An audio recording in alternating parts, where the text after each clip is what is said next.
stronger than this, Diane. Again.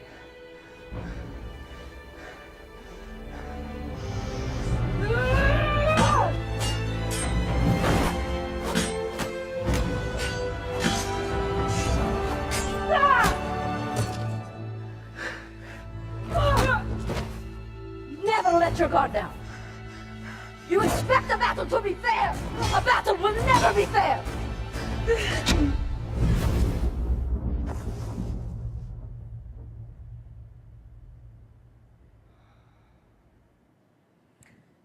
Wow, what a scene. I should have thought that through. Who wants to follow Wonder Woman? But, you know, I mean, I wanted to share that with you today for a couple of reasons. One is, you know, that's pretty much what a woman's experience in the VC world is like. It's pretty brutal. I'm watching all that gear, you know, as they're working out. They should really do a deal with Athleta. I think I would love to wear that to my next yoga class, all that gear and all that makeup. But, you know, I think what's interesting, you know, when I saw that particular movie and I heard what an incredible success it was, you know, a real watershed, and one of the top 5 superhero movies of all time, the #1 movie in the summer and the second highest grossing of the year. It just shocked me that this women-driven narrative with a female director is a little bit of a metaphor, if you like, for the Valley. Because just like in Hollywood, here in the Valley, women ventures are far less likely to get backed. You're far less likely to get the job. It's tough. It's really, really tough. And, you know, I don't know exactly why that happened in Hollywood, but I know why it happened here in the Valley. I love this particular chart here. So if you watch, for those of you who can't squint, you know, from 1970 to 1984, the numbers of women in STEM continue to rise in lockstep with the numbers of women in other fields, in medicine, in the law professions. The number of women in those degrees was the same until 1984. And then in 1984, those numbers started to tank. So these are the numbers of women in computer science, and like right up into today, we've still got less than 20% of women in those degrees. And that's pretty devastating. That's why we're here, and it feels so solid to us. Because this has been our reality now for over 30 years, it feels so solid. It feels like there must have been something real that kept women out of these degrees in a way that it didn't keep us out of women in medicine or women in the law. And so they've done some research as to what happened at this moment. There's some great studies. Carnegie Mellon did the best as to what was it that happened in 1984 that kept women out of computer science.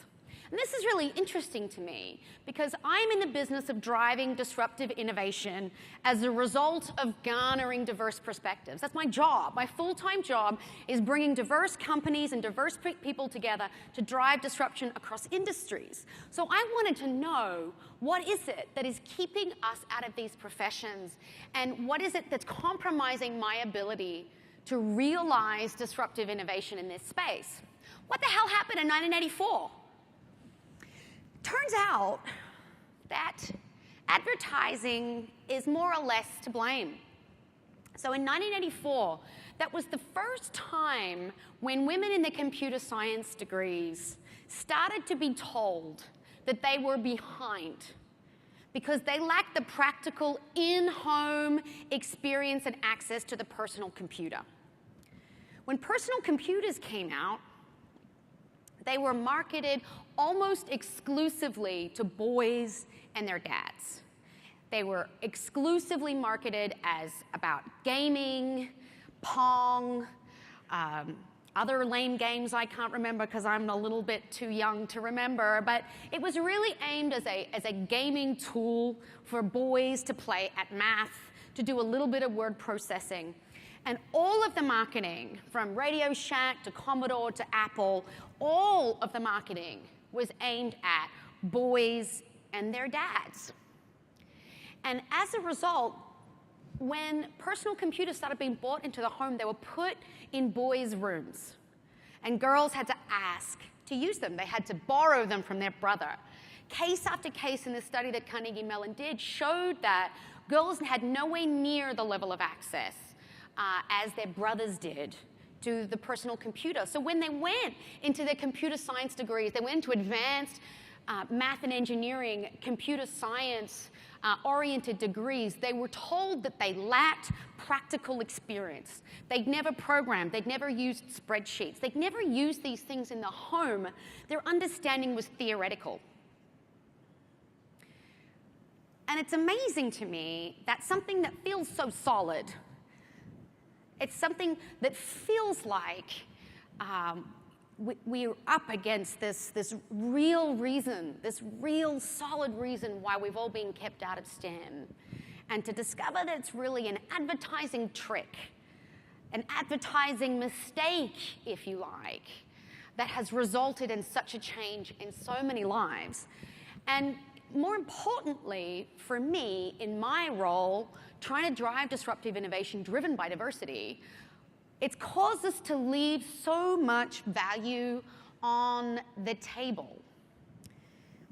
You know, I have lived here in the Valley for around 4 years, and I'm always delighted by how frequently I am told that we live in a cash-rich, opportunity-poor environment. That there are we've all heard it, we hear it here in the area so often, that there's far more cash than there are great opportunities for venture capitalists to give it to. In my own company, Cisco, we have a $2.2 billion venture capital fund, and we compete hard, head-to-head, for premier deals because there are so few amazing deals for us to invest in. And yet, in this environment, where there are literally not enough premier deals for us to invest in, women are still not getting funded. That's nuts. That's nuts, and it's economically ridiculous that we live in this environment, that we are leaving so much value on the table.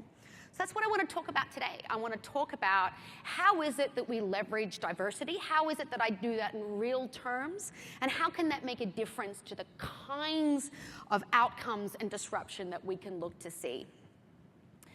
So I lead a function within Cisco called CHILL. CHILL stands for Cisco Hyper Innovation Living Labs. It's a bit of a tongue twister.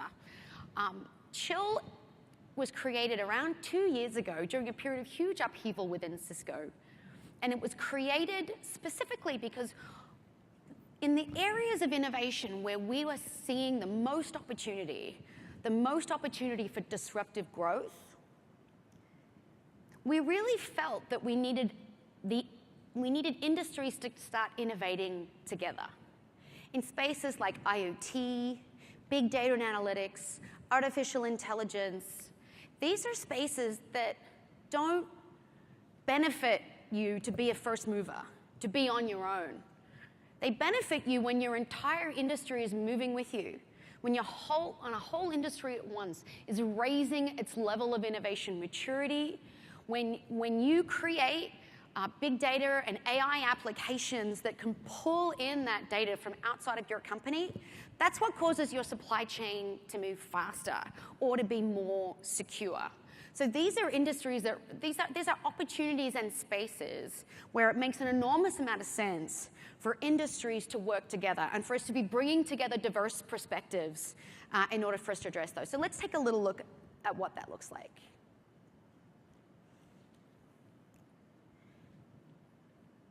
I've got a video here somewhere. At this moment, the kind of innovation that's needed needs to be industry-wide.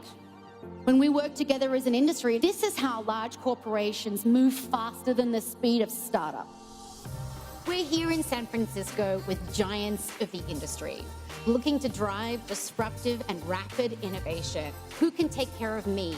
Who can take care of my identity online? These are the questions as we look to secure the digitized supply chain. We're actually co-innovating together. So we have real-time iterative processes. You quickly, figure out kind of how your team members work together. You just try to make rapid progress. We are continuously forcing ourselves back to the problem that we're trying to solve. We've brought together an incredibly diverse group of artists, of builders, of engineers in order to resolve these prototypes in such a condensed period of time. You have senior decision makers from leading companies in an industry. The formulation of ideas and innovation that comes from that is astounding. We love this innovation and we love seeing these great ideas come to life. These teams start with a blank slate. Within 90 minutes, they met their first round of end users, and they've been spending round after round of revisions on prototypes. There's a constant flow of the end customers, and it's such a radical mindset. First question I got was, do you feel like this is important? And you're a bit torn, because I felt like the answer was no. Keep reinventing ourselves, it seems, over every 90 minutes. Seeing the way they're collaborating, seeing the way they're advancing an idea is something I wish I could bottle up and bring home with me. You're testing your hypotheses on the spot. You're having end users validate those hypotheses. We've really condensed 9 to 10 months worth of innovation progress into a 2-day period. As soon as I walked up on that stage, it all got very real. We're transparency. Our solution is trusted. Introducing FastX. Our solution is Noti.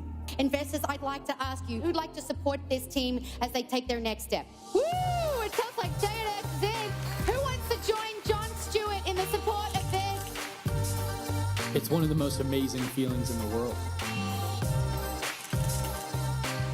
Jill is the most significant reaction chamber that's ever been created in Silicon Valley. It is unbelievable, the energy, the intelligence, the excitement, and the output. If you participate in one of these chill sessions, you will be overwhelmed. You will not be disappointed. My question to you is, are you in?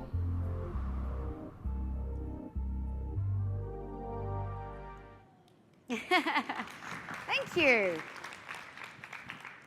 So what was that about? So in that particular case, for that particular video, this took place in May of this year. We wanted to look at the topic of blockchain. And we wanted to look specifically at how we could use blockchain to transform an industry. We started really broad. We didn't even know for sure what were the applications or use cases that we wanted to tackle. So when thinking about how we would pull this off, we started to bring in companies from the outside who would help us narrow that kind of really broad, what we call battlefield of blockchain, down to something really specific that we could work on. And in order to do that, we connected with a number of other companies over time, and we created what we called a cohort. And that cohort represented different angles to solve challenges in that space. So we started off with blockchain. Citibank joined the cohort. And to join a cohort, they actually buy in, they invest to join the process with us. And they help us to kind of shape out the cohort in a way that suits how they're thinking about problems that could be resolved using the blockchain. So Citibank was first. Then a company called DB Schenker, which is a large German-based logistics provider, a little like FedEx. So DB Schenker came on board, and then Intel came on board. So Intel, like Cisco, old tech,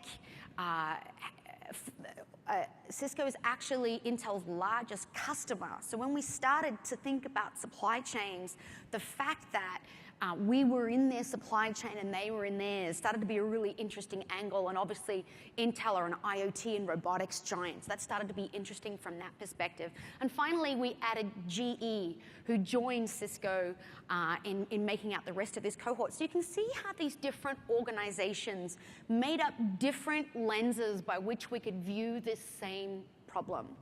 And so the cohort forms, each of those companies buys in. We agree to share the intellectual property, and we agree to a pretty stringent level of confidentiality.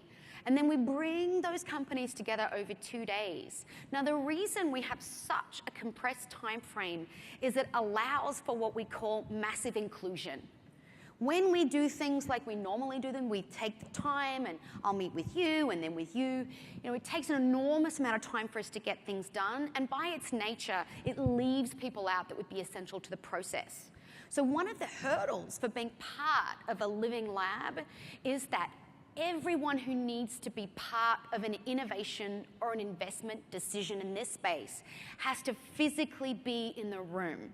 From frontline folks all the way up to the CEO. If the CEO has to be part of a decision in this space, and for a lot of companies they do, in mine Chuck didn't, but he came anyway, but in a lot of companies that's what's needed. And if that's what's needed by your company in order for your company to make an innovation decision, then they'll just have to be there.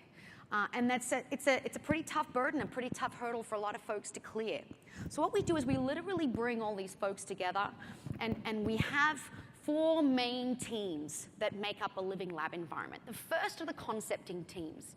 Now, these are senior executives from each of the constituent companies, folks who own budget to solve the problem in that space. So as an example, we had the head of supply chain from Cisco, the SVP in charge, John Kern, on one team, with the head of supply chain from Intel, with the head of trade finance from Citibank, and the CIO of DB Schenker, all in the one team.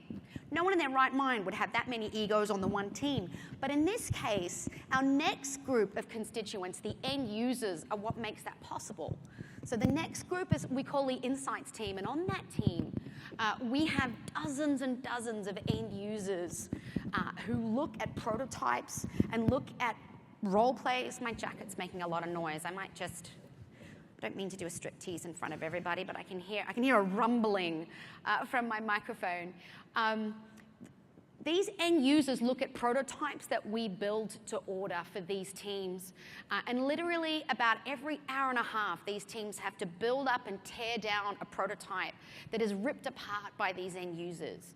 And in the case of this particular living lab, which ended up being focused on securing the digitized supply chain powered by blockchain, we ended up having a really diverse group. We ended up having customs folks and government relations folks and fleet managers and factory foremen, folks that took deliveries and folks who shipped deliveries and folks in finance who cleared those deliveries and folks who were involved in escrow and the whole finance process. We really needed all of them in the room because we didn't know before we started exactly where those teams would focus. It was tough. It was tough to have that many end users, but we needed those diverse perspectives in order to give the investors confidence that at the end of this process, there wasn't going to be a whole constituent group whose no vote was going to cause this particular innovation to fail. So we had the first team are the concepting teams who design the concepts themselves, the senior executives. The second are these insights team who are predominantly made up of end users. The third is the builders. So we bring builders in from across the valley. A lot of them from Cisco, some of them from the customers who are joining us, but we also bring in all sorts of other types who are happy to work with a large company like Cisco, but not necessarily for a large company like Cisco. For most of our labs, we've had a guy called Brian with a curly waxed mustache I think he's from Russian River and lives in a caravan. And every time we call him, he's like, I've already made my exit. You know, I don't need to come to something like that. Every time he comes and every time he ends up building something incredible. And I think, again, having that kind of diverse build team is really a secret to our success. The final group are the investors. So at the end of the second day of the Living Lab environment, you saw the guys in those videos with the I'm in paddles, a little like an auction. And they are literally investing on the spot in ideas that are pitched as part of that Living Lab. So at the end of the 2 days at 5 p.m., those senior executives stand up, often in front of their peers, which is the funny thing about a Living Lab. Often the folks on the teams themselves have the delegated authority in order to solve these problems and fund these concepts. But the additional layer of senior executives often provides the sponsorship that's required when innovations need multi-corporation participation. Sponsorship with legal and sponsorship with the VC angle when it comes to how we get these particular concepts sponsored. So we go through the process, we have an investment decision. What happens next? What do we do next with these ideas that we've invested in together? So our last Living Lab, which was on the blockchain that you saw the video for, there were 5 concepts pitched on the night in May. of those, 4 are still continuing and are funded to date. One of them moved into an accelerator in Florida a couple of weeks ago.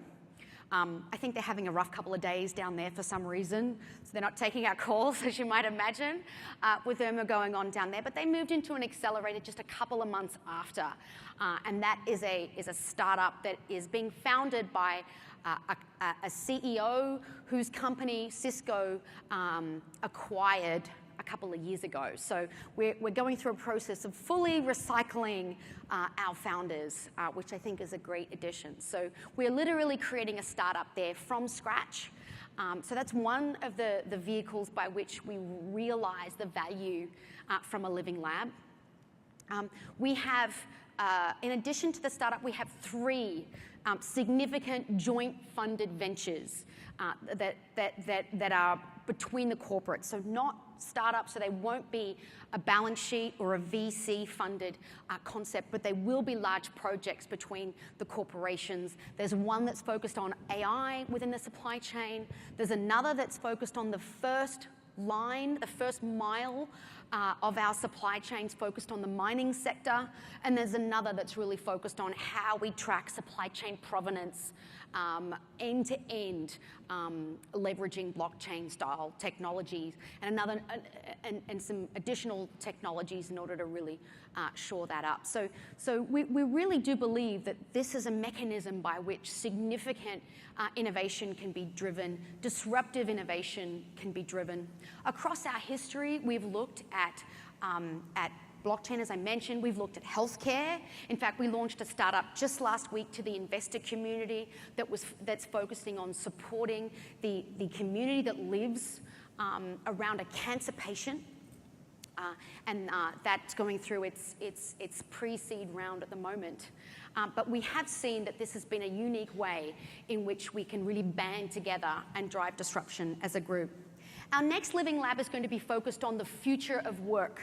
It's going to be focused on how we augment the worker of the future and how we drive for them and support them through collaborative technology, through artificial intelligence, through better decision making and better intelligence at the edge.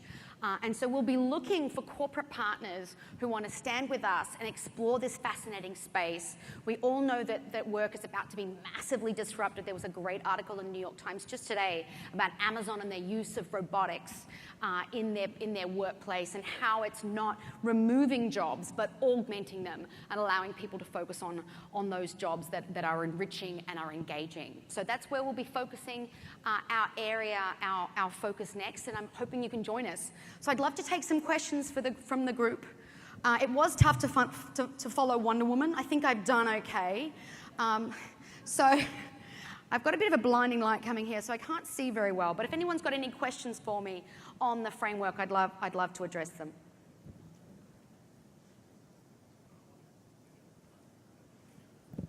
I worked at an innovation camp for middle school kids for the last 3 summers. And one thing we realized is that you have to set very clear boundaries and rules in order to create a safe and creative space. What kind of rules do you set up for chill labs, and how do you ensure that they're being followed? That is a great question. And I'm sure your middle school kids are far better behaved than most of the executives that we bring into this environment. We actually do have a lot of rules for how we address this. Most of them are around, we resolve every argument and we challenge every assumption with end users. And that's a really key tenet to our work, and it's one of the reasons we're able to move the fastest, is because everybody needs to shut up and listen to what the end users have to say. So it's the great equalizer and the great arbiter in the work that we do. We've all been in decision-making spaces, especially those of us who've spent much time in corporate, where for weeks and weeks and weeks we argue about what the best decision is to make. And that is the worst way imaginable to make a decision at speed. And of course, this work is all about making decisions at speed. So the first rule is to use the end users as arbiters, and that's why in these environments we have 40 to 50 to 60 end users who represent all of the end users that could touch something and whose acceptance of something is essential for it to move forward. And sometimes that's easy, like when we did healthcare and cancer patients, it was easy. We could find cancer patients. Sometimes, like when we did supply chain and blockchain, it's really, really hard and complex, and you need a lot of different stakeholder groups. So that's probably the first one. The second is all discussions with those end users need to be prototype-based. It's no good having your end users there being pitched to, because they will decide that the most persuasive, slickest salesperson's idea is the best. And it probably isn't. So we have very strict rules around not leading the witness, give it to the end user and shut up. If they can't work out how to use it, that's where you need to focus. That's what you need to fix. If they don't like it or they can't work out that that's what the red button is for, then that's great information. You should shut up and fix that rather than pivoting to now trying to explain to the end user how to use it. So most of the reasons why, or most of the rules that we have are tied up in this piece. The focus, slavish focus on the prototype and slavish focus on the end user perspective. Is that helpful? Great. Other questions?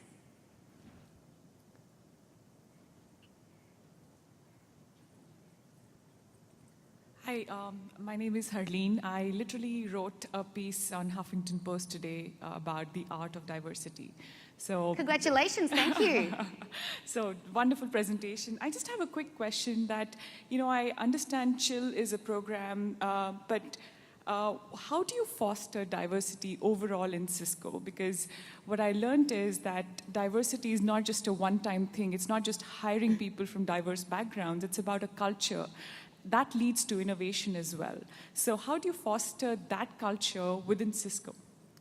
Yeah, so thanks for the question. It's a great question. And to be honest, it's one of the reasons I included Wonder Woman today. That was such a shock for us all.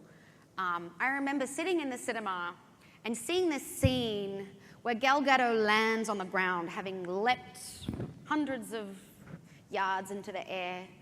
I had to think that through. I'm Australian, so we think in meters, but I've converted it. So she lands on the ground, and you see her thigh wobble. And that, for me, was the most important moment in the movie, that there we were actually seeing a woman, a real human being, being a real human being, and seeing her thigh wobble. And what a shock it is. And of course, that makes me reflect on what an act of violence that we've never seen a woman's thigh wobble in all of this time on the movies. But it is really important, to your point about what is it that takes, that we need in order to bring diversity in. I think that moment says a lot. I also think my point about what happened in 1984, the minute we made all of these commercials that showed boys playing with their computers, and we didn't include girls in that conversation, we made an impact on history that has taken the rest of us literally decades to try to wind back, because it's hard to come back from that watershed moment. We can't be what we can't see, and that makes an enormous difference to the diversity conversation across our industry.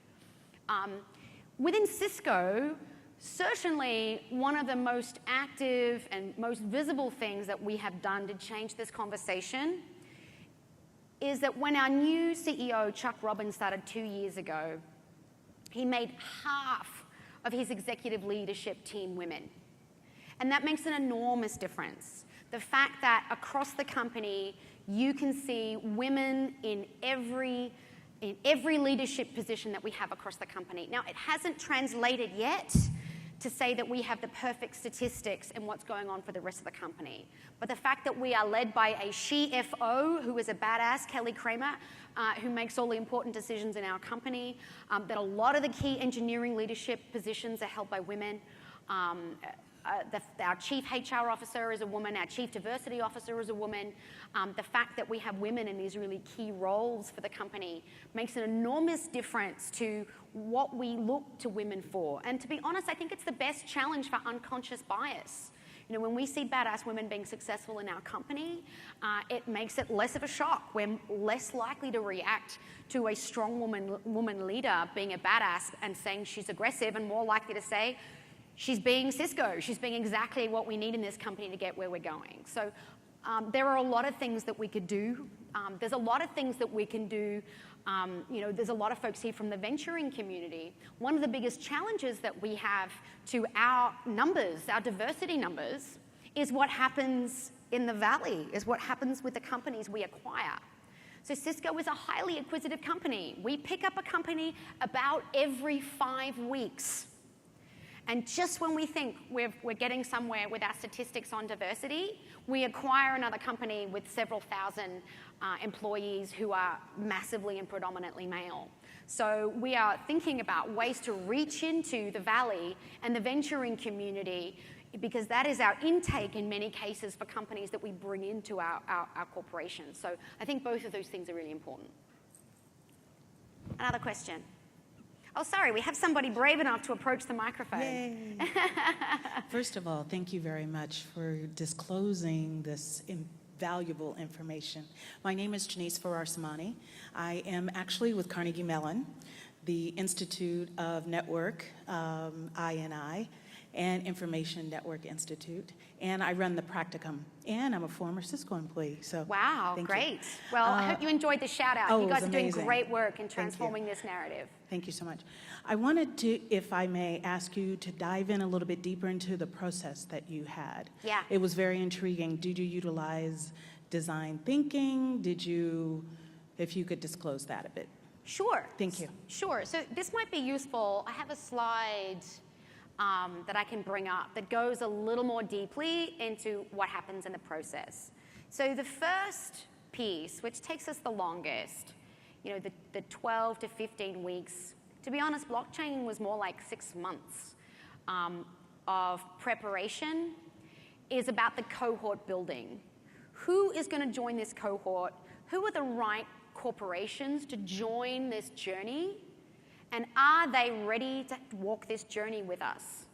A lot of the work that we do is about that dialogue, is about the determination that this company, they're ready to invest with us, they're ready to send the right caliber of talent.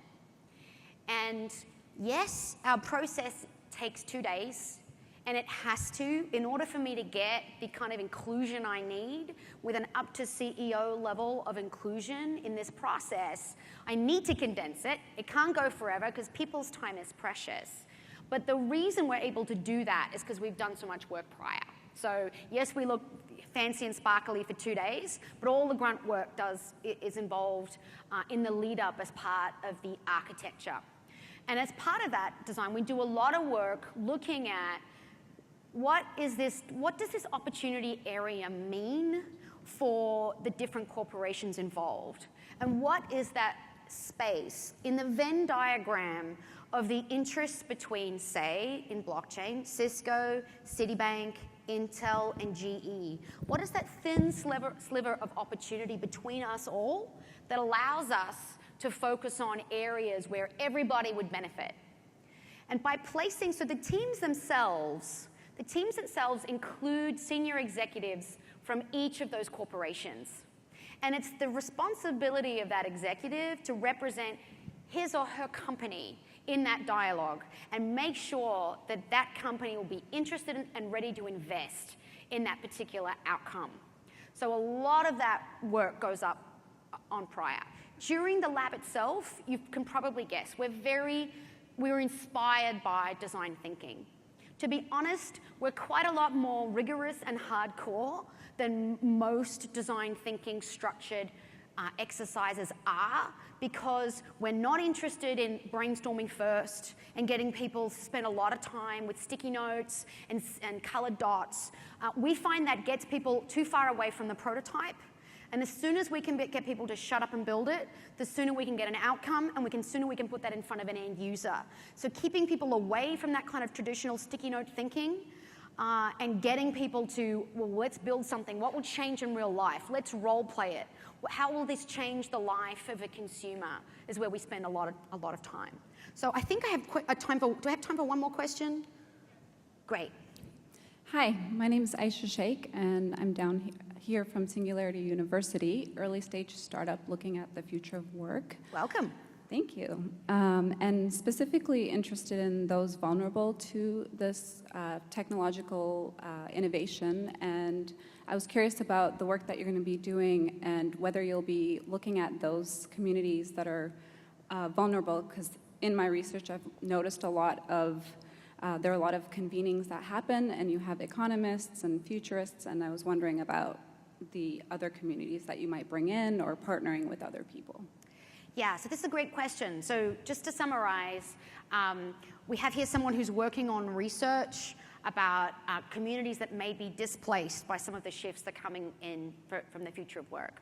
And to be honest, I think the tech community needs to take an enormous amount of responsibility for the disruption that's going to happen for a lot of communities and in a lot of countries as a result of some of this augmentation that is going down. I'm an optimist, and I believe in a lot of the research that's coming out, like the recent study from MIT that says that net-net, jobs will be created by artificial intelligence and some of these technologies. Doesn't mean communities won't be displaced.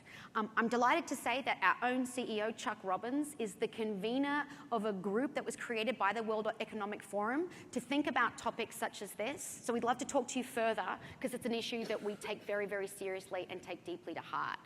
And certainly one of the ways is through the activation, through learning of women and girls and women in STEM, which is one of our approaches. So yeah, we'd love to continue the conversation. All right, thanks everybody. Thanks for talking to me today.